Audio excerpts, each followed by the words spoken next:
รยายสู่ห้องส่องต่างกว้างไกล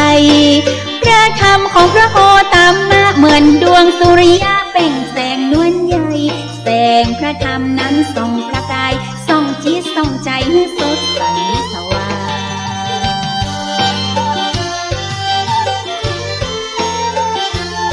มาฟังธรรมะเหมือนได้อิ่มติบเหมือนบันไดเลื่อนลิฟต์ขึ้นสวรรค์เอกอ้างน้ำติบประมนสดใสช่วยล้างคือใสสว่างไร้ทุกข์ไร้โศกดีงามพระอาจารย์แก่นมาสนทนาธรรมตนอุปธรรมนำพระธรรมเผยแผ่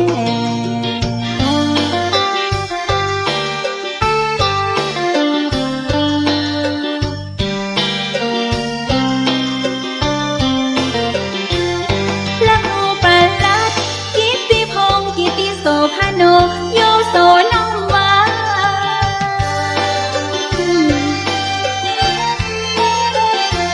วัดสันพยอมจังหวัดเชียงใหม่อำเภอสันทรายขอใบขอสาวิหารอุโบสถไม้สักทองเป็นทรงล้านนาเจ้าแม่นุนไว้สวาตนบุญนุนพระธรรมนำเสน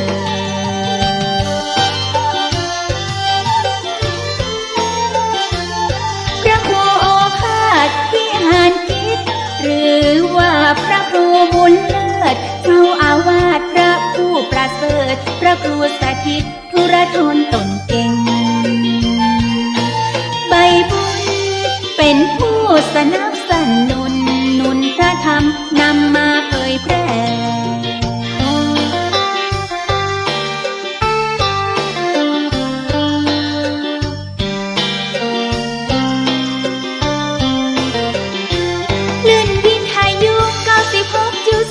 พระอาจารย์ตนบุญมาพบปะพี่น้อง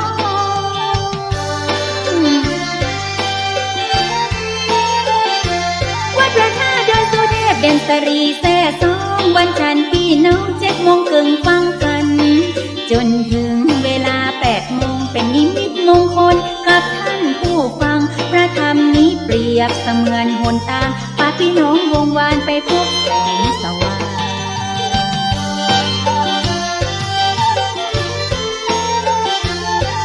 วิทยุ FM 104.50 ดังอันวันอังคาร9 โมงแหมนั้นถึง10 โมงเจิญฟังน้องพี่มงคลเจิญฟังธรรมะเหมือนวันพระน้ำมนต์วันพักบ่ายโมงถึง2 โมง1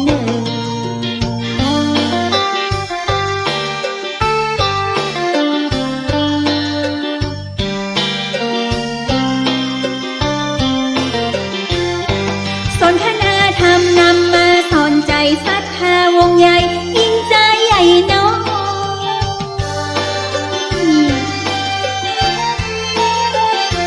ธรรมะพระพุทธบริสุทธิ์เป่งป้อยเก็บเรียงร้อยชื่นจ้อยสุขสม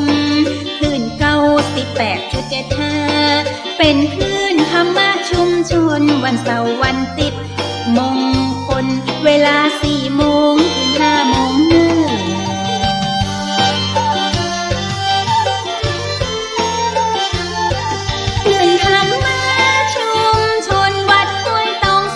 จันเบิ่มจันเนอตนอุปธรรมตั้นมี power เจิญมาฟังเนอสายน้องสายพี่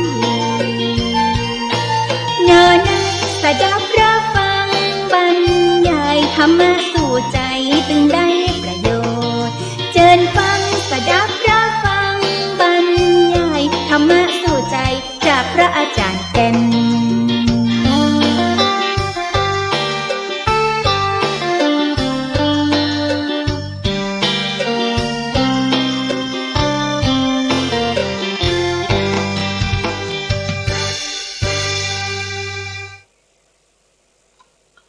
แสงทองส่องธรรม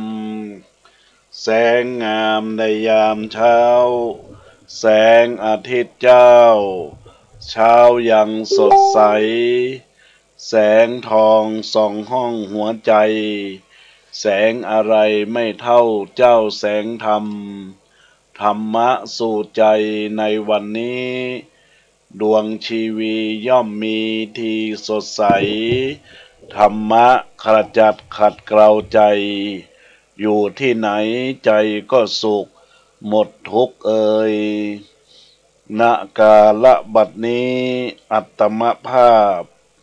พระครูปรัตกิติพงศ์กิติโสพโนพระอาจารย์แก่นขอน้อมกราบไหว้สาปารมีสลีองค์ครัมพระสัมมาสัมพุทธเจ้าพระสัทธรรมเจ้าพระสังฆเจ้าพระอรหันต์พระสงฆ์องค์สามเณรเจ้าจุตนจุองค์ขอเจริญพรเจริญธรรมเทพไทยเทวะเทวาพระแม่นางธรณีเจ้าตี้พร้อมสหธรรมิกทายกทายิกาศรัทธานาบุญตั้งหลายตาวขุนมุนนายตั้งหลายใหญ่น้อยป่อน้อยป่อนั้นเด็กขาอ่อนน้อยที่มีใจจื่นจ้อยนิยมในธรรมวันนี้อาตมาภาพจักได้เข้าสู่รายการไขจ๋าพุทธวจนังคำสั่งสอนขององค์พระสัมมาสัมพุทธเจ้าวันนี้จักไขจ๋าสารธรรมเจ้าเพื่อให้ได้คัดเกลาเปล่งว่าน้ำธรรมคำสอนองค์พระสัมมาสัมพุทธะให้ได้แจ่มแจ้งแสงธรรมเรื่องเก่าเรื่องใหม่บ่ได้คองคำขยายสารธรรมหมดใสสว่างแจ้งหมดใสสว่างแจ้งกราบนมัสการถวายความเคารพหลวงพ่อพระครูวิชุวัฒน์วรกิจโจท่านผู้รักษาการแทนเจ้าวาดวัดฝ่ายหินท่านผู้อำนวยการขึ้นวิทยุเพื่อการศึกษาพระพุทธศาสนาและจริยธรรม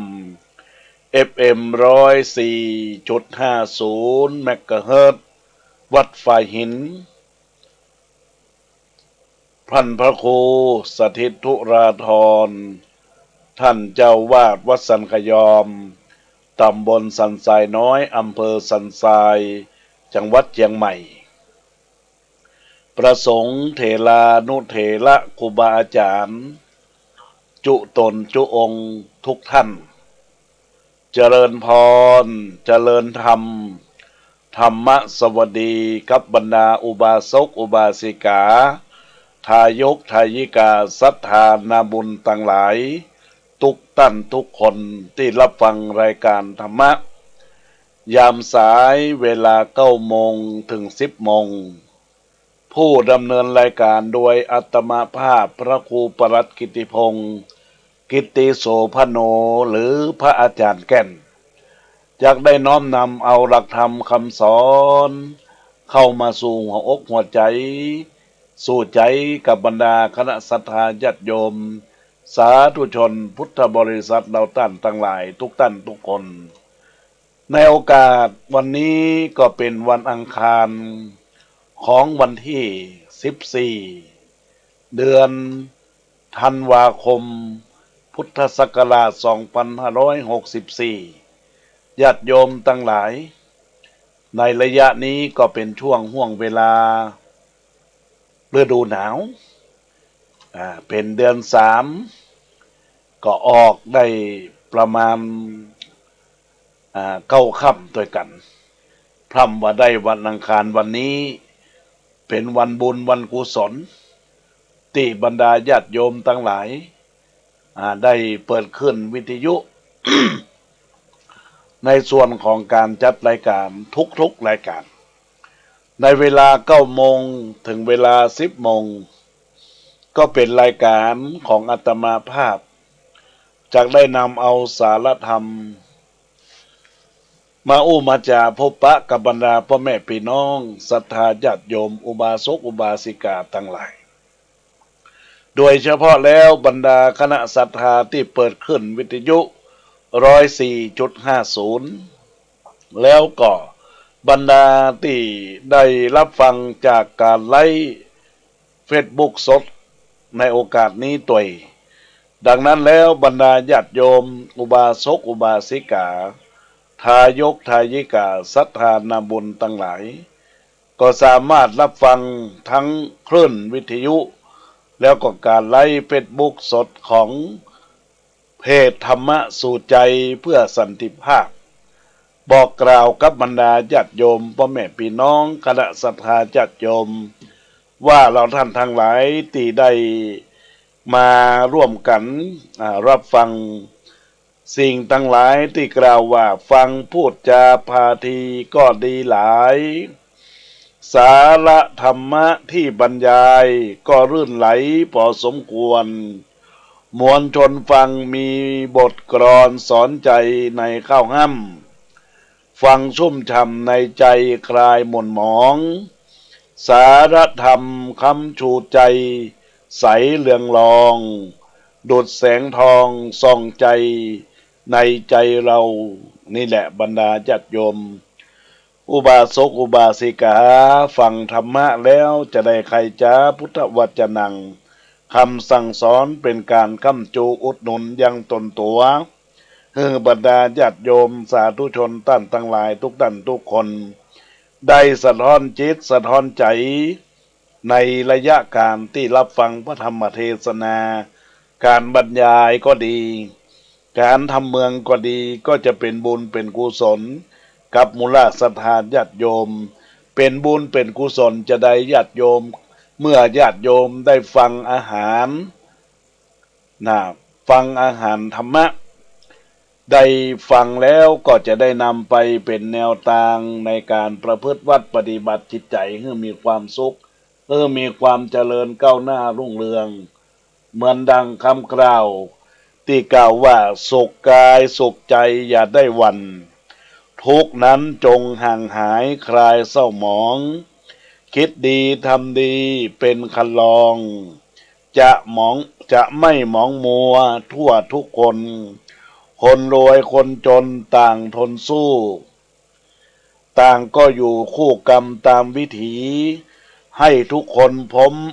ให้ทุกคนพบสุขสวัสดีตามวิถีที่เกิดมาอย่าช้านี่ก็ความปรารถนาดีเนอะญาติโยมทั้งหลายสุขกายสุขใจเฮาท่านทั้งหลายอย่าหวั่นในสิ่งที่เกิดขึ้นเพราะว่าจะเป็นด้านอุปสรรคปัญหาทุกอย่างทุกประการก็พยายามคลายนำความทุกข์ให้พ้นจากไปก็คือคิดดีทำดีพูดดีนะญาติโยมและท่านทั้งหลายก็จะเป็นสารธรรมในยามตนตัวที่มีความบ่สบายอกความบ่สบายใจญาติโยมทั้งหลายก็จะเป็นสิ่งที่ดีดังนั้นแล้วการที่บรรดาญาติโยมได้รับฟังธรรมะในวันนี้นั้นอาตมาภาพก็ต้องขอฝากกับบรรดาญาติโยมในเรื่องของความเป็นอยู่เป็นไปของชีวิตของคนเฮาทุกคนนี้อยู่ยากอยู่ลำบากนะญาติโยมทั้งหลายอยู่ยากอยู่ลำบากอย่างใดญาติโยมทั้งหลายยังที่มีข่าวคราวในข่าวทุกวันนี้จะเห็นว่าโลกของเฮานี่มีการเปลี่ยนแปลงหลายอย่างหลายประการคนเฮาก็เปลี่ยนด้วยจิตวิญญาณที่มีแต่ความเห็นแก่เนื้อแก่ตัวแก่ตนเห็นแก่ตัวบางผู้บางท่านก็เห็นแต่ความโกรธเห็นแต่ความลุ่มความหลงโดยเฉพาะอาตมาภาพได้หันข่าวแล้วสะท้อนใจศีลธรรมบอกให้มีกันละญาติโยมตั้งหลายข่าวที่หนึ่งนี่ก็เป็นข่าวที่น่าสังหรณ์ใจมีเรื่องราวเกี่ยวขึ้นเป็นข่าวในปั๊มแม่ยิงเป็นพนักงานเจ้าหน้าที่ของทางปั๊มปวดใจก็ขี่รถเครื่องมาขี่รถยนต์มาก็จะมีการเติมน้ำมันแต่ปรากฏว่าบ่ฮู้จะผิดเรื่องผิดราวอะไรอย่างกันก็บ่ฮู้ญาติโยมตั้งหลายแม่หญิงคนนั้นซึ่งเป็นเจ้าของในส่วนของดูแลตู้ที่จะทำการ ใส่น้ำมันหรือว่าเติมน้ำมันนะกำมีดกำผ้าเข้ามาจะแต่งปลดใจคนนั้นญาติโยมทั้งหลายด่าว่าร้ายว่ากล่าวกันขนาดมองหูว่าเป็นจะไรญาติโยมทั้งหลายนะชีวิตของคนเฮาบัดเดียวมันเปลี่ยนแปลงนะใช้อาวุธใช้สิ่งที่จะเป็นในส่วนของการฆ่าฟันกันแต่งกันเนี่ยคือกันโดยเฉพาะใจมันยิงก่อใจบัดเดียวใจเข้มแข็งละญาติโยมทั้งหลายอยู่ยากลำบากแล้วก็ญาติโยมทั้งหลายก็มีข่าวติดตามมาเรื่องของการฟันกันแต่งกันเนี่ยนะก็มีเรื่องราวกับละอ่อนวัยรุ่นมีการปรับทุกข์ปรับอันยังกันเรียบร้อยบ่ฮู้ว่าจะมีความเข้าใจผิดกันจะใดก็บ่ฮู้นะปรับทุกข์กันพี่น้องแหมฝ่ายหนึ่งที่มีเรื่องราวกันก็มาปรับทุกข์กับน้องหรือว่าอ้ายของคนที่มาแต่งนะพอคลายความอันนี้กันเรียบร้อยแล้วน้องมาก็กำมีดมาแต่งกันสาหัสเนี่ยเพราะว่าเนี่ยคนเฮาเนี่ยญาติโยมทั้งหลายข่าวที่เกิดขึ้นนี้ก็สังหรณ์ใจว่าคนเฮาบัดเดี๋ยวนี้มีแต่ความโกรธมีแต่ความบ่ฮืออภัยซึ่งกันและกันมีแต่ความเบียดเบียนชีวิตของแต่ละคนโลกมันอยู่ยากเนื้อญาติโยมอย่างอี้นะดังนั้นแล้วเฮาจะเนี่ยจะใดที่จะให้เรื่องราวที่มีขึ้นเนี่ยมันเกิดขึ้นก็ย่อมอยู่การฝึกปฏิบัติในเรื่องของการเจริญสมาธิภาวนาการเมตตาภาวนาซึ่งกันและกันจะได้เบียดเบียนกันการที่เบียดเบียนกันถ้าเราลองคิดดีมันยิงคนนั้นถ้ามีสติหน่อยนะจะบดีด่าดีต่อ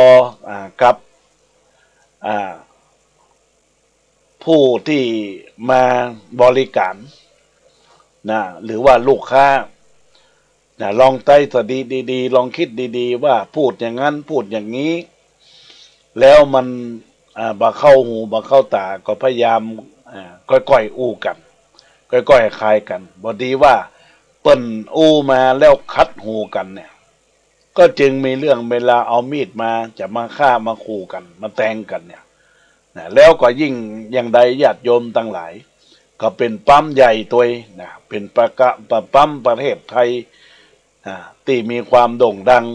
ปตท.อย่างเจ้าพนักงานมาทำอย่างนี้มันก็เสียไปทุกที่ทุกตังทุกกาละเขาต้องกลัวกันละว่าบัดเดียวเนี่ยคนเฮาเนี่ยจะอู้อันยังจะจาอันยังก็ต้องมาระมัดระวังคำปากนั่นมันสิ่งสำคัญญาติโยมทั้งหลายแต่ถ้าหากว่าไม่ยิงคนนี้ลองตั้งสติดีๆบอกกำมีดมาลองถามกันว่าด่าหนูหรือว่าเดือดหนูกาอย่างใดมันก็จะมาเกิดเรื่องราวจะอีกเกิดขึ้นอย่างกรณีที่อาตมายกเห็นกรณีหนึ่งเนี่ยพ่อใจคนนั้นญาติโยมมีสติปะวูบวามนะก็ภาษาบ่เกิดเรื่องราวตีตันฟังแทงกันละนะก็บ่ได้ไปเป็นบาปเป็นกรรมบ่ได้ไปเป็นเวียนเป็นกรรมโดยเฉพาะจะต้องขึ้นโรงพักนะขึ้นว่าการขึ้นศาลกันแน่นอนญาติโยมต่างหลายมันก็บ่จบกันสักทีเพราะฉะนั้นคนเฮาเกิดมานะญาติโยมต่างหลายพระพุทธเจ้าพระองค์ทรงสอนว่ากรรมมุนาวัตติโลโกสัตว์โลกก็ย่อมเป็นไปตามกรรมใครทำอันใดก็ต้องได้อันนั้นใครปฏิบัติอย่างไรก็เป็นไปดังนั้นแต่ถ้าหากว่าเรามีสติตั้งมั่นดูแลตัวเองพยายามพัฒนาตัวเองนะสิ่งตั้งหลายตั้งปวงมันก็บ่เกิดขึ้นกับเนื้อกับตัวกับตนเนี่ยโยมตั้งหลายมันก็จะเป็นสาระธรรมที่ดีเกิดขึ้นก็คือการมีสติตั้งมั่นแน่วแน่แก้ไขหลักของการเป็นมนุษย์พยายามให้มีจิตใจให้มันสูงขึ้นอย่าไปให้มีจิตใจที่มันต่ำลงถ้าต่ำลงไปแล้วญาติโยมมันย้อนกลับคืนมาบ่ได้เหมือนเฮาจดกระดุมเม็ดแรกถ้าเม็ดแรกมันผิดไปเม็ดต่อไปมันก็ผิดก้าวเท้าผิดพลาดมันก็ต้อง ผิดพลาดไปตลอดเวลาอันนี้แหละญาติโยมทั้งหลายดังนั้นก็ต้องขอฝากกับบรรดาญาติโยมที่รับฟังรายการธรรมะอยู่ในขณะนี้พยายามตั้งสติตั้งเนื้อตั้งตัวตั้งตนเป็นลักษณะของการที่อย่าไปพยายามอย่าไปสร้างตัวตนของเฮาให้มันมีความลำบากนะอย่างอาตมาภาพจะอู้จาว่าคนเราส่วนมากเมื่อประสบกับความทุกข์เนี่ยญาติโยมทั้งหลายความทุกข์ความเดือดร้อนความลำบากก็มักจะปนบนกันว่าคนคนนั้นเป็นต้นคนคนนี้เป็นต้นเหตุคนผู้นั้นมีความเดือดร้อนบางคนบางท่านยิ่งนักเข้าไปคือไปโทษผีสางนางไม้เทพยาอารักษ์เจ้าตี้เจ้าตางตลอดถึงผีหอผือเฮือนเจ้าป่อนายแม่ก็ดีนะแล้วก็ทำให้คนอื่นนั้นมีความเดือดร้อนทำให้เป็นอย่างนั้นทำให้เป็นอย่างนี้บางคนก็อู้ว่าเป็นอย่างนั้นก็เพราะว่าดวงบดีเพราะศุกร์เคาะพระว่าพระศุกร์เสาพระศุกร์เข้าพระเสาแทรกลาหูโคจรเข้ามาทับลัคนาของดวงชะตาชีวิตจึงทำให้ชีวิตนี้เป็นแต่ความเดือดร้อนวุ่นวายต้องหาวิธีทำนั่นทำนี่ไปทำพิธีสะเดาะนพเคราะห์แล้วก็นามบางคนก็สะเดาะเคราะห์แล้วก็สะเดาะไปแถมแล้วก็ยังลำบากลำบนบ่เห็นจะพ้นจากความทุกข์ความเดือดร้อนสักทีอายังก็ยังเหมือนเดิมคนเราเนี่ยบรรดาญาติโยมเมื่อเฮามองแต่ปัจจัยภายนอกโดยบ่ได้มองตัวเอง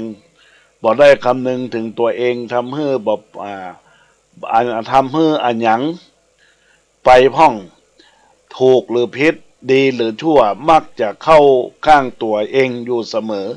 ถึงแม้จะทำในสิ่งที่บ่ดีบ่งามบางทีก็ลืมนึกถึงตัวเองว่าอันหยังเป็นอันหยังตัวเองลำบ่ดีก็ไปโทษปีโทษกองบางคนก็ไก่ถลายไปโทษถึงแผ่นดินที่ตนเองกำลังเดินอยู่ด้วยซ้ำกล่าวก็คือว่าแผ่นดินนี้เป็นหลุมเป็นบ่อ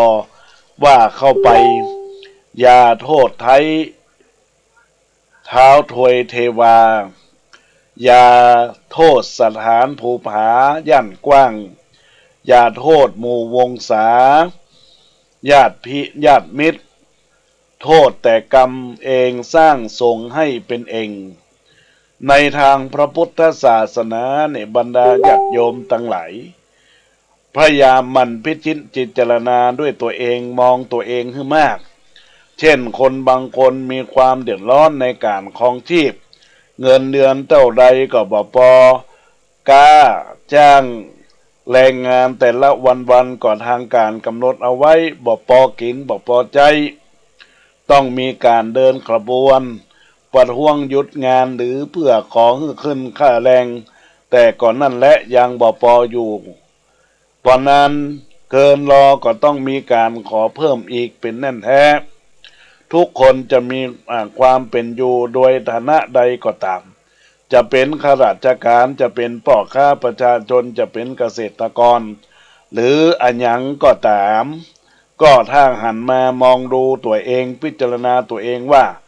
รายได้เท่าใดรายจ่ายเท่านั้นถ้าหันมามองดูตัวเองพิจารณาตัวเองว่ามีรายได้เท่าไรรายจ่ายเท่าใด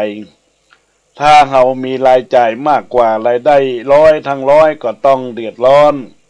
มีคำสุภาษิตกล่าวอย่างน่าฟังว่าถ้ากินอยู่เกินฐานะชีวิตก็จะคุกคะเดือดร้อนถ้าทำตัวเองแข่งกับสังคมคนล่มจมก็จะตามมา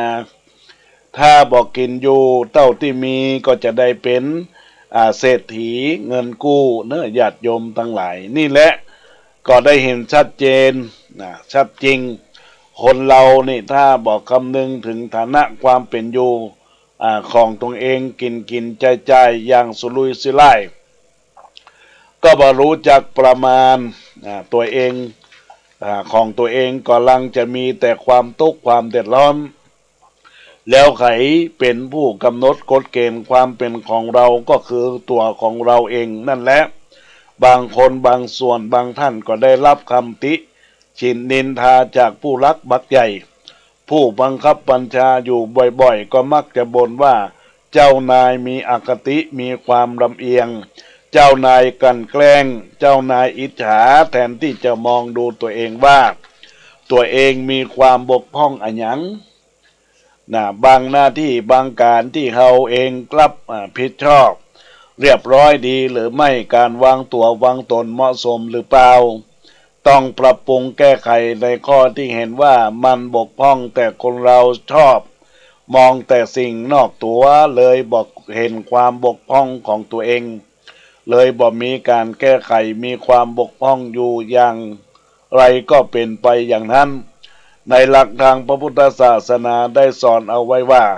ทุกสิ่งทุกอย่างที่มันเกิดมาแล้วและกำลังจะเกิดขึ้นต่อไปในเวลาข้างหน้านี้เป็นเพราะการกระทำของตัวเองเต่าอันถ้าเหตุคือสิ่งที่เรากระทำดีผลคือสิ่งที่เราจะได้รับการกระทำนั้นก็จะดีตามไปตัวเองอย่างเป็นคนบ่เดือดร้อนในการครองชีพในทางเศรษฐกิจก็ต้องดูเองว่าควรทำอย่างไร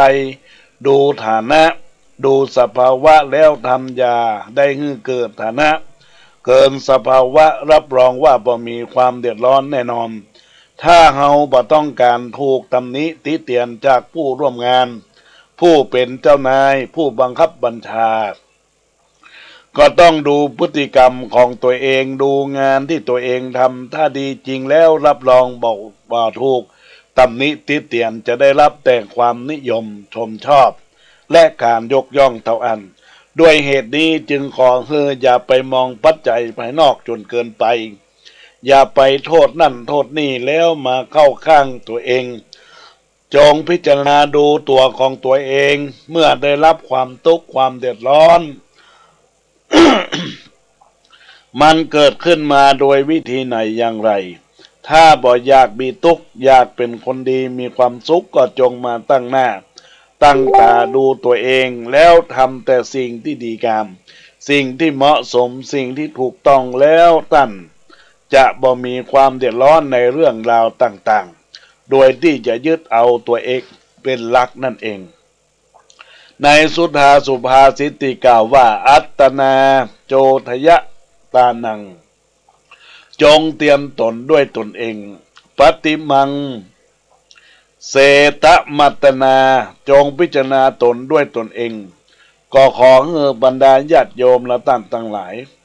จงพยายามเตือนตนด้วยตนเองก็คือเตือนสติยับยั้งชั่งคิดในจิตในใจของคนเฮาเตือนตัวเองด้วยการพิจารณาก็พยายามว่าสิ่งนั้นควรสิ่งนั้นบ่ควรสิ่งนั้นปฏิบัติหรือปฏิบัติบ่ได้หรือสิ่งนั้นเป็นไปได้มากน้อยเพียงไหนก็พยายามพิจารณาเอาในญาติโยมและท่านทั้งหลายก็จะเป็นบุญเป็นกุศลกับตนตัวของพระศรัทธาญาติโยมท่านสาธุชนพุทธบริษัทเราท่านทั้งหลายทุกท่านทุกคนในที่บรรดาญาติโยมได้ฟังไปนี้ก็จะเป็นข้อสะท้อนจิตใจให้บรรดาญาติโยมมันคำนวณคำคิดพิจารณาตัวเองให้อยู่รอดปลอดภัยดังนั้นแล้วอาตมาภาพก็จึงขอนำธรรมะให้บรรดาญาติโยมได้พิจารณาถึงความเป็นอยู่เป็นไปให้กับตัวเองได้สร้างสรรค์ชีวิตตัวเองให้มีความสุขกายให้มีความสบายอกมีความสบายใจยิ่งจึงปัจจุบันนี้ญาติโยมอย่างที่อาตมาภาพได้อู้ต้นรายการเกี่ยวข้องกับเรื่องราวที่เกิดขึ้นว่าทุกคนเนี่ยย่อมอยู่ไปแล้วก็พยายามพิจารณาถึงหลักที่แท้จริงก็คือการสร้างบุญกุศลกับตนตัวพยายามสร้างบุญกุศลตัวก็คือสร้างคุณงามความดี วันนี้เฮาทำบุญและยังวันนี้เฮาสร้างความดีอันอย่างพ่องก็พยายามพิจารณาเหมือนดังคำกลอนที่กล่าวว่าโลภโกรธหลงปลงได้ก็ดีนะ เลิกลดละปลงบ้างก็ดีหลายไม่นานเนิ่นทุกคนก็ต้องไปถ้าปลงได้ก็สุขใจในทุกคนชีวิตทุกคนนั้นมันไม่แน่หนุ่มหรือแก่อยู่แท้ได้แค่ไหนอนิจจังสังขารานั้นพาไปสุขาลัยภพภูมิไม่จำจะยอมฉกคิดไว้ก็ดีนะใจเป็นพระธรรมะประกอบย่อมสดสีทุกคนนั้นย่อมมีบุญบารมีถ้าคิดดีทำดีก็มีสุขทุกคนนี่ก็ขอฝากกับบรรดาคณะศรัทธาญาติโยม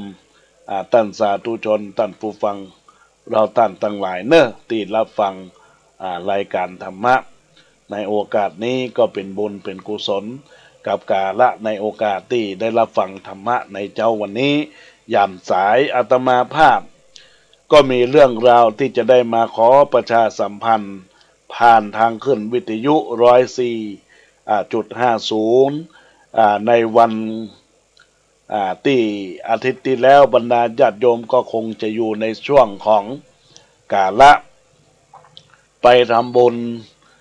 ที่ดอยนางแก้วเป็นการทำบุญบรรจุพระบรมสารีริกธาตุมีการปฏิบัติธรรมการได้สร้างพระธาตุนั้นก็เป็นการสิ่งที่ยึดเหนี่ยวจิตใจของบรรดาศรัทธาญาติโยมท่านสาธุชนท่านทั้งหลายแต่ในโอกาสรายการในเจ้าวันนี้อาตมาภาพจะได้ประชาสัมพันธ์งานบุญงานกุศลในครั้งนี้เป็นงานบุญต้อนรับปีใหม่ในสัปดาห์แรกของเดือนมกราคมและของปีซึ่งทางคณะสงฆ์วัดสันขยอมตำบลสันทรายน้อยอำเภอสันทรายจังหวัดเชียงใหม่จัดได้มีการปลุกเสกสมโภชเหรียญรูปเหมือนของหลวงพ่อพระครูโอภาสวิหารกิจรุ่นหนึ่งรุ่นมีกูละรวยจะได้ทำการพุทธาภิเษกหรือว่าปลุกเสกสมโภชในวันจันทร์ที่ในวันจันทร์ที่3 มกราคมพุทธศักราช2564ในโอกาสนี้เนยญาติโยมและท่านทั้งหลายอาตมาภาพก็จะได้ทำการบอกกล่าวกับบรรดาคณะศรัทธาญาติโยมสาธุชนพุทธบริษัทเราท่านทั้งหลายทุกท่านทุกคนในโอกาสนี้ท่านทั้งหลายได้รับฟังรายการธรรมะอยู่ในโอกาสนี้ก็ขอบอกกล่าวบอกบุญกับบรรดาคณะศรัทธาญาติโยมสาธุชนและท่านทั้งหลายซึ่งทางการจัดรูปเหรียญรูปเหมือนรุ่นแรกมีกูละรวยพระครูโอภาสวิหารกิจหลวงพ่อบุญเลิศอาสโพได้ทำการเพื่อที่จะได้นำเอาการบูชาเหรียญนี้ไปสมทบในกาละสร้างรูปปั้นของหลวงพ่อพระครูโอภาสวิหารกิจในโอกาสต่อไปเหรียญนี้เป็นเหรียญรุ่นมีกูละรวยในโอกาสนี้ก็ได้อาราธนานิมนต์พระสงฆ์เถราจารย์4 รูปอันประกอบไปด้วยหลวงปู่พระครูวรธรรมาภิรมย์ครูบาเมืองอินวัดศรีมุงยุเมืองละปูนหลวงพ่อพระครูบาดวงจันทร์เขมรโตแห่งวัดสันมกับตองแล้วก็มีบรรดาพระเถระอันประกอบไปด้วยหลวงพ่อพระครูปัญญาธรรมวัฒน์หรือว่าครูบาอินทร เจ้าวาดวัดสันปะยางหลวงเมืองละปุนท่านพระครูบาไกรลาภรัตนวันโนอันนี้ก็เป็นสายพระเถราจารย์ในส่วนของนั่งอธิษฐานปลุกเสกเป็นสายละปูนเจียงใหม่แล้วก็ยังมีพระเถระที่ได้มาสวดเจริญพระพุทธสมโภชอันมีหลวงพ่อพระครูโอภาสปัญญาคมเจ้าวาดวัดดับไพรองเจ้าคณะอำเภอสำเมิงหลวงพ่อพระครูพิพัฒน์สมาจารย์เจ้าวาดวัดจมปูที่ปรึกษาเจ้าคณะตำบลจังม้อยท่านพระครูวินัยสารสุพิษท่านเจ้าคณะตำบลสันทรายน้อยสันพเนตรเจ้าวาดวัดสันสลีท่านพระมหาดลภาสเจ้าวาดวัดแสนฝางแล้วก็มีท่านพระอาจารย์ชัยวิทย์ธรรมรโตท่านรองเจ้าวาดวัดตะตุ้มมาเป็นองค์สงฆ์สมโพธิรูปเหรียญรูปเหมือนรุ่นกุยกูลละรวยด้านหน้าก็เป็นรูปเหมือนของหลวงพ่อพระครูพาสพิหารกิจแล้วก็ด้านหลังเป็นรูปยันที่เป็นยันเมตตาหลวงเนี่ยญาติโยมท่านทั้งหลายดังนั้นแล้วญาติโยมท่านทั้งหลายเราจะได้มีการนำปัจจัย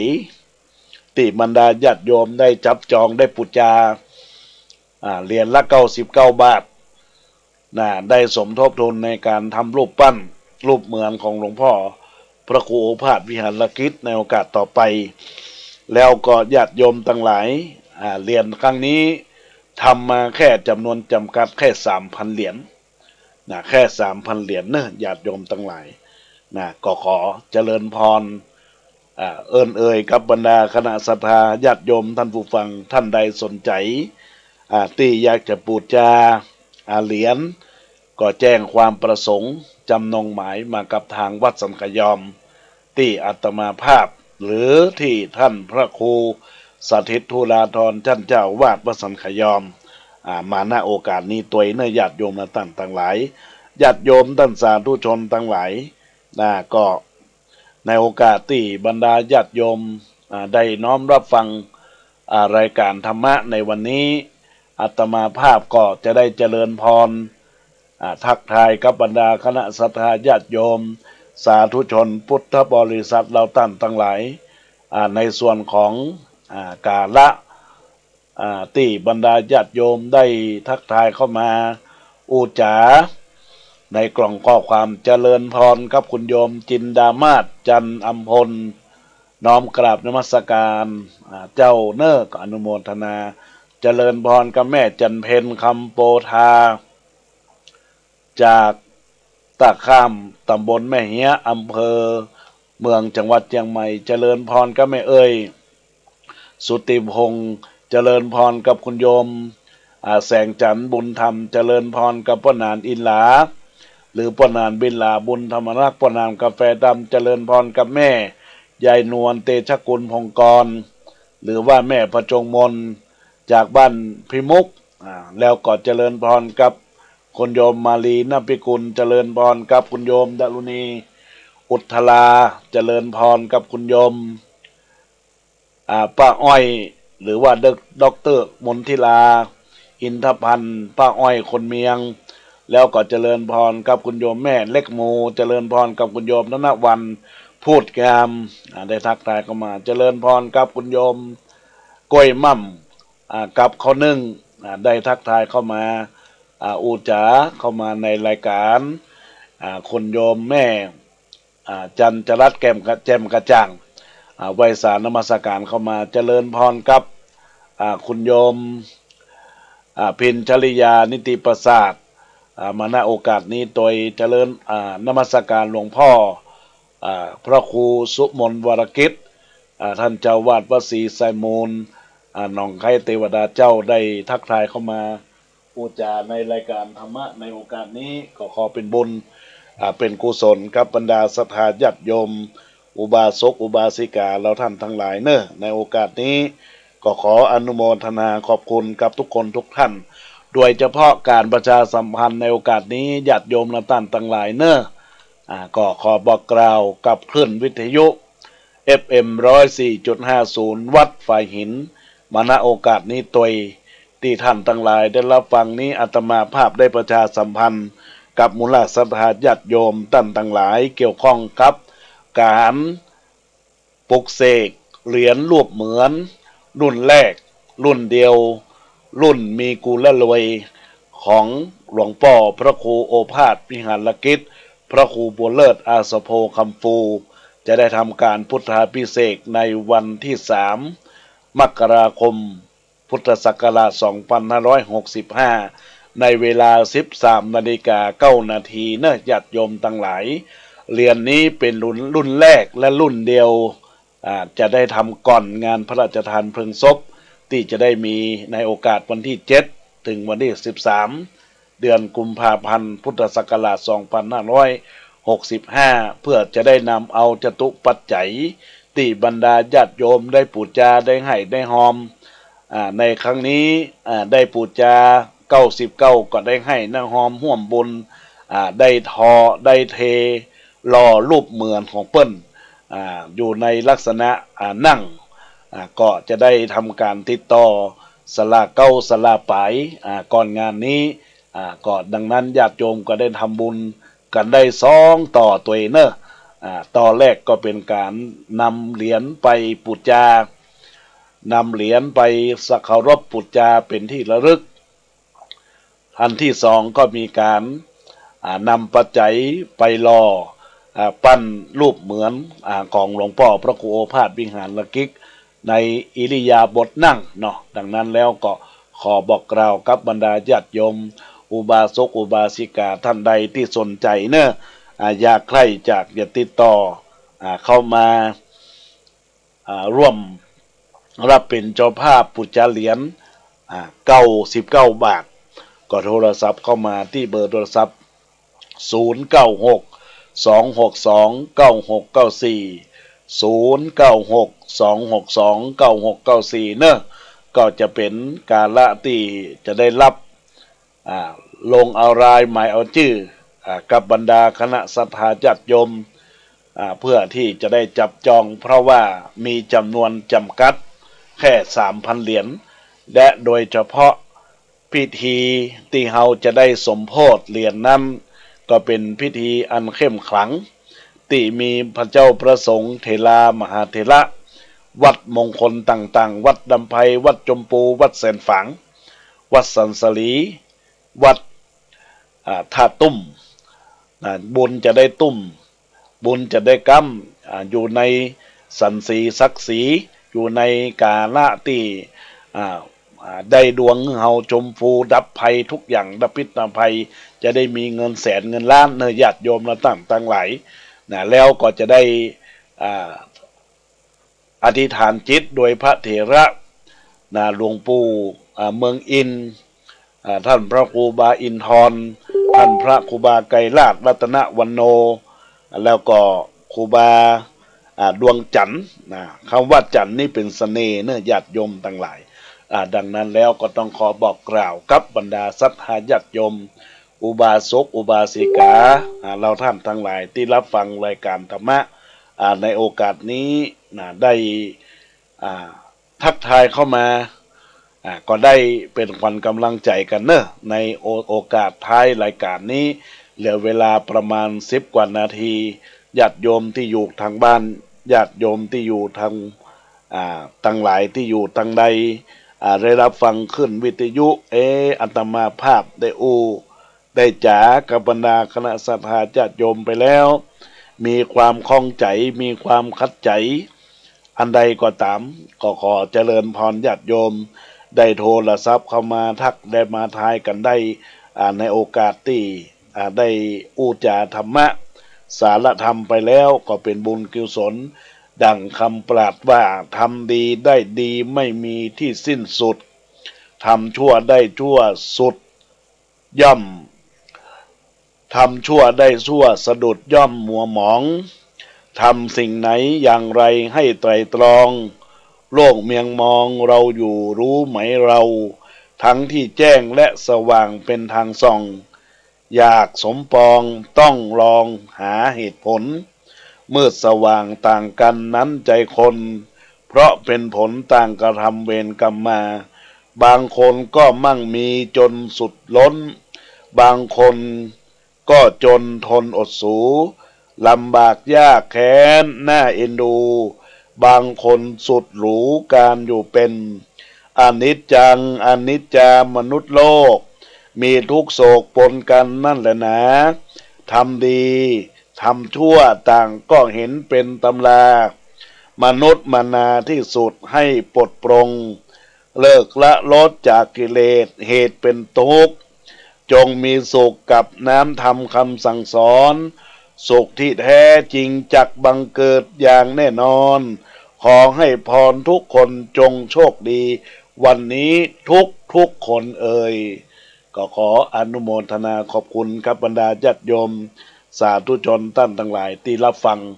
รายการธรรมะในโอกาสนี้ญาติโยมทั้งหลายสุสังรับพเตปัญญังการฟังด้วยดีก็ย่อมได้กุศลผลบุญอย่างบรรดาญาติโยมอาจจะรับฟังอยู่ใน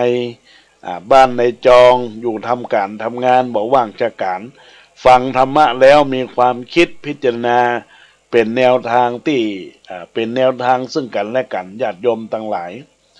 เราท่านทั้งหลายก็ถือว่าเข้าถึงธรรมเรียกว่าเข้าถึงธรรมแต่บางคนฟังไปแล้วก็บ่เข้าใจฟังเขาแล้วก็มามีความคิดพิจารณาอย่างนี้ก็ฟังไปแล้วก็เปล่าประโยชน์ในญาติโยมและท่านทั้งหลายก็เจริญพรกับแม่สุนีณพิกุลเนอะแม่สุนีกองบุญโทษตัวเนอะอันนี้ตักผิดขอเจริญพรกับแม่สุนีกองบุญที่กำลังฟังอยู่ทางบ้านเนอะสาธุเข้ามาเจริญพรขอบคุณอนุโมทนาขอบคุณกับคุณโยมธนวันพูดแกมเนอะที่ทักทายเข้ามาเอื้อนเอ่ยอุจาในรายการเข้ามาในโอกาสนี้ชีวิตคนสุดท้ายบ่เหลือหยังแม้มีตังก็ยังใจบ่ได้เจ็บเป็นเข้ามาพยาธินักใบชีวิตไปบ่ไหวแล้วนั้นกลับมาตัดรอนบั่นทอนเนิดนั้นชีวิตย่อมสั้นบ่ยาวทุกวันนี้ดุดดังไฟเผาไม่ลามเนิดเฮาผ่านเผาหื้อสั้นสังขาราสังขารอยู่ได้เมื่อนั้นเพราะบุญบันดาลอยู่หั่นเนื้อเฮาถ้าเสี่ยงกรรมบุญสาบสูญเฮาเขาชีวิตบ่เราคงเศร้าเหี่ยวเข้าสู่ห่วงกรรมตัวตามเฮาเขาทุกคำเจ้าเข้าสู่วัยชราเกิดขึ้นตั้งอยู่ดับไปและหนาอนิจจาสังขาราธรรมดาเนื้อเจ้าจุดหมายปลายทางถ้าบ่ฟังก็เผาเนื้อเจ้าอย่างเดียวกันเนื้อเฮาพี่น้องคติเตือนใจสุขคิดพี่น้องที่อยู่ร่วมห้องโลกาทำดีไปเตอะอย่าได้กังขาถ้าถึงเวลาถ้าหมดเวลาไปแน่เนื้อเจ้าไปแน่เนื้อเจ้าอันนี้ก็ญาติโยมทั้งหลายไผจะไปสวรรค์หรือว่าจะไปนรกก็อยู่ที่ตัวตนของมรศรัทธาญาติโยมใครทำดีก็ย่อมได้ดีใครทำชั่วก็ย่อมได้ชั่วการทำดีก็คือการฝักใฝ่สร้างสรรค์กุศลความดีของเราต่างทั้งหลายในญาติโยมจะได้เพ่งพายจะได้ทำสิ่งใดที่ขัดข้องมองใจกับตนตัวพยายามสร้างสรรค์คุณงามความดีอย่างการสร้างกุศลคนมัวก็คือการติฉินนินทาว่ากล่าวเปิ้นญาติโยมทั้งหลายปากคนเฮานี่นะมันมีกุ้ยยังนะปากว่าแต่ใจในบ่ตามอู้ใส่เอางามน้ำใส่สนหน้าอันนี้ก็เป็นสิ่งที่เราพิจารณาว่ามันเป็นอย่างไรในชีวิตของคนเฮานะท่านทั้งหลายเนอะ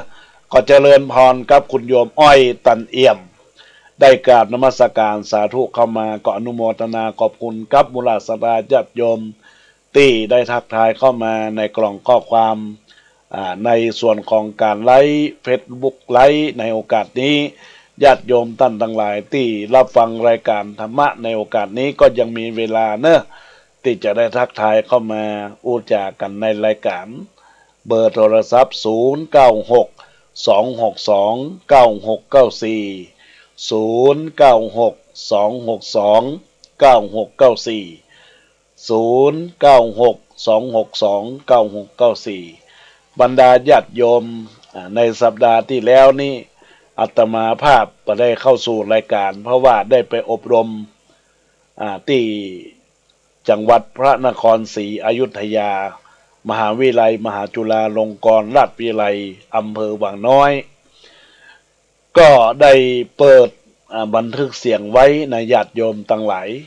บางผู้บางท่านโทรศัพท์เข้ามาในช่วงนั้นก็อาตมาภาพก็ไม่ได้รับสกรรมแต่ว่าในโอกาสที่อาตมาภาพได้ทักทายเข้ามาในตอนนี้ญาติโยมทั้งหลายก็เป็นบุญเป็นกุศล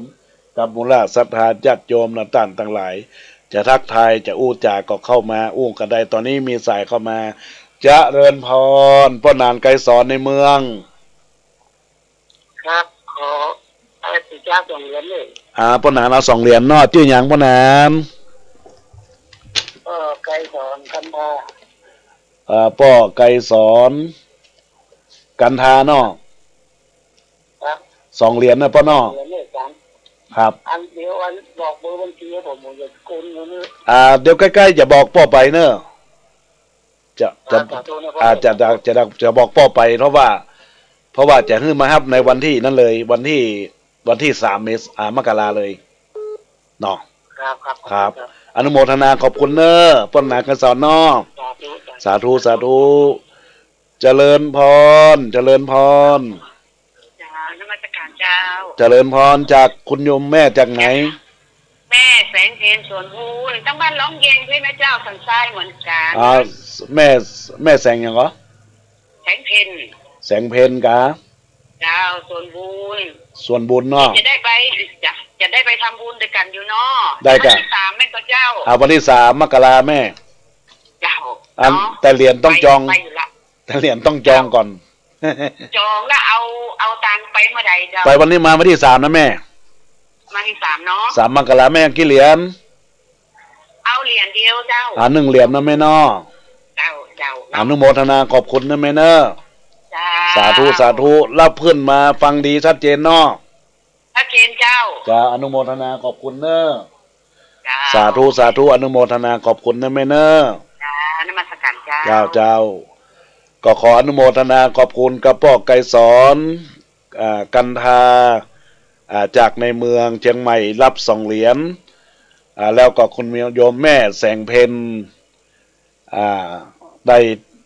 ทักทายเข้ามาได้รับเป็นเจ้าภาพ1 เหรียญก็อนุโมทนาขอบคุณกับบุญที่เกิดจากจิตจากใจญาติโยมทั้งหลายซึ่งเหรียญนี้มีจำนวนจำกัดเนื้อญาติโยมทั้งหลายแต่ได้ทำการพุทธาภิเษกเรียบร้อยก็ได้แจกจ่ายไปคือบรรดาญาติโยมได้นำไปเป็นติสักการะปูจาเป็นสิริมงคลเวลาเฮาสละสลงน้ำเขามีสมปล่อยก็เอาเหรียญจอมเป็นน้ำมนต์ได้เนื้อญาติโยมทั้งหลายเพราะว่าเหรียญรุ่นนี้เป็นรุ่นเหรียญรวยมีกุลรวยซึ่งได้รังสรรค์ยันโดยครูบาพระไกรลาภรัตนวรรณโนจากสำนักสงฆ์อุโบสถดอนตองท่านได้เป็นผู้รู้จักหลวงพ่อแล้วก็ได้ทำกาละเป็นเพกเกตทางวัดสังขยอมได้ร่วมเป็นกาละที่ได้ปูจาเจริญพรแม่ทาไม่ย่อยเรียนยานท่านเหรียญหลวงพ่อรูปเหรียญหลวงพ่อเหรียญเท่าไหร่เหรียญ99 บาทก็แม่ทาเหรียญเนอะแม่ทาเหรียญนอจะได้จดไว้จะปลุกเสกวันที่3 มกราแม่จะเลื่อนอ่อนไปเอานะได้วันที่3ก็เนอะมกราก็เนอะถ้ามาอันท่านนี้ถ้ามีเวลาอ่อนไปกันตู้น้ำมันต้องทำได้ก่อนได้เนาะ จ้าจ้า มีไว้ไปเอามาให้ยายครับเด้อ ได้เลย อนุโมทนาเนอะ ได้วันที่3ก็เด้อมันก็ลาก็เด้อ จ้าอนุโมทนาขอบคุณเนอะครับ ก็ขออนุโมทนาขอบคุณกับแม่ทาบ้านแม่ย่อยได้โทรศัพท์เข้ามาจองเหรียญรูปเหมือนของหลวงพ่อพระครูโอภาสวิหารกิจจำนวน1 เหรียญก็ขออนุโมทนาขอบคุณกับมูลศรัทธาญาติโยมอุบาสกอุบาสิกาทายกทายิกาท่านได้ถึง2 บุญเนอะบุญแรกก็คือบุญจากการบูชาเหรียญนำไปสักการะบูชาบุญที่2จะได้นำน้ำปัจจุปัจจัยที่บรรดาญาติโยมได้บูชา99 บาทนี้นำไปหล่อรูปเหมือนของหลวงพ่อพระครูโอภาสวิหารกิจทางศิษยานุศิษย์ก็หวังใจเมื่อที่เปิ้นได้ถึงแก่มรณภาพไปแล้วก็จะได้ทรงสการพระราชทานเพลิงศพของเปิ้นไปแล้วก็จะได้มีรูปเหมือนได้เป็นที่สักการะบูชาเป็นอิริยาบถนั่งดังนั้นแล้วก็ขอบอกกล่าวกับบรรดาญาติโยมท่านสาธุชนท่านผู้ฟังท่านทั้งหลายอนุโมทนาขอบคุณเนอะตอนนี้อาตมาภาพก็คงจะได้ออกจากรายการเฮก่อนญาติโยมทั้งหลายฟังไปแล้วบุญกุศลที่ยัญญาญาติโยมยามมั่งมีมันเก็บยามเจ็บรู้จักจำเข้าใจคิดก่อนทำเป็นผู้นำทำบุญคนเราเกิดมามุ่งพัฒนาจิตใจการอาชีพน้อยใหญ่เพียงบำรุงรักร่างกายมีสติเพิ่มมาปัญญาย่อมเกิดปล่อยให้สติเตลิดเกิดทุกข์ภัยรังควานโลกเราอยู่ชั่วคราวโรควิญญาณยาวกว่าต้องปลุกศรัทธาสร้างบารมีไว้เสมอเนอญาติโยมทั้งหลายก็ขออนุโมทนาขอบคุณกับคุณโยมแม่พวงมาศแก่นจันทร์ได้นำเอากรอนนี้ได้บอกกล่าวตอนนี้ก็มีคุณโยมหลวงพ่อเจริญมรหลวงพ่ออนมัสการกำลังพูดอยู่ใช่ไหมเนี่ย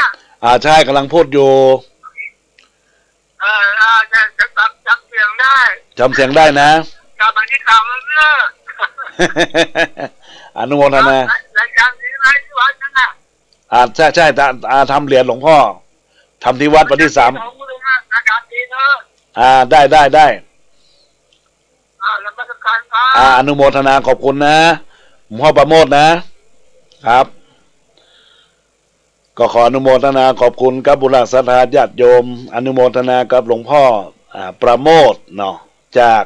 พุทธอุทยานเจียงดาวได้โทรศัพท์เข้ามาทุกครั้งของรายการก็ขออำนาจแห่งคุณพระศรี